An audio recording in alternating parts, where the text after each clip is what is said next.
I grew up in a Christian household, went to church every Sunday, had a wonderful childhood. I'm so blessed with lovely parents and a lovely church family back home in Somerset. From an early age, I had an awareness of God's existence, and through my early teens, I experienced God's goodness and His guidance.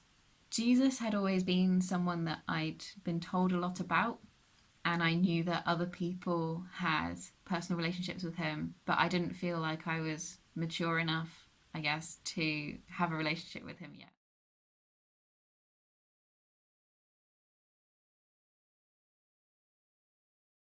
This really changed when I went to the Christian summer camp Soul Survivor a few years ago. I was over the moon at how 5,000 young Christians could be worshipping the same God together in the same place. That was when I first realised that through being a Christian, you were part of something that was so much bigger than I had ever thought possible. It was a culmination of factors and events that led me to faith in Jesus.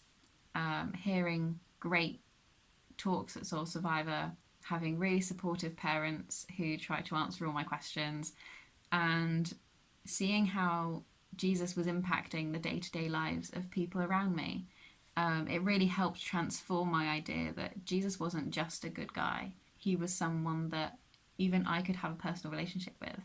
A big turning point in this was in my first year of university, nearly 3 years ago now. I'd always been aware that I took slightly longer than perhaps the people around me to learn new things, and that I had slightly different ways of learning things as well. But all through GCSEs, all through A levels, developed my own ways of revising that worked for me. Long story short, in my first semester at university, I was assessed for dyslexia. Turns out I'm dyslexic. Even though now it's something that I can embrace, at the time I was completely shook by this news. I remember just sat on the floor of my university accommodation, just in despair. Things just running through my head like, why didn't I know I was dyslexic? Where's my identity now? I just felt that, yeah, I'd lost my identity. Later that night, it dawned on me God knew that I was dyslexic all along, and He had still invested in me throughout my life, and He had stuck with me through it all. I didn't have a lack of identity because Jesus had given me an identity as a follower of Him. Anyway, 2 months after that, I got confirmed at my home church in Somerset and put my life into God's hands.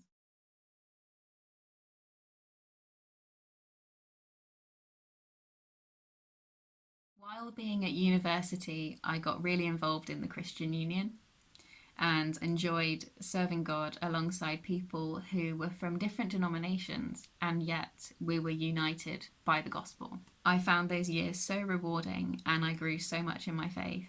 I met the people that would become my university housemates. I helped organise one of the mission weeks, and just learning through other people how to recommit yourself to God every day. I found that one of the most challenging things about Christian life, being open to God to transform you bit by bit each day towards being Christ-like. Some days we're just like, nah, I'm too busy today.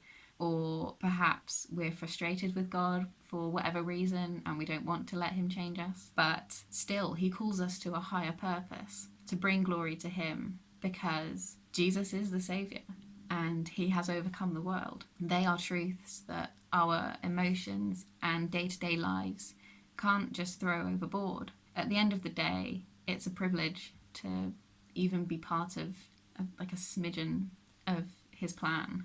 One of the most surprising things about Christian life is that there's always more to know. You never feel that you've reached the extent of God's power or that you've reached the extent of God's love or anything. There's always so much more to get involved in and learn. I started coming to Servants Church about 2.5 years ago. I've really benefited from being part of the children's ministry and the verse by verse Bible teaching and how close everyone is as a family. I am delighted to confirm that I'm going to be one of your interns next year, which is super exciting. I'm so looking forward to getting into the new role, serving God, and spending another year with you all. God is so good. He's given me a great family, great friends, great church, and now a great opportunity for the next year. They are all through His grace and provision. Thank you for listening.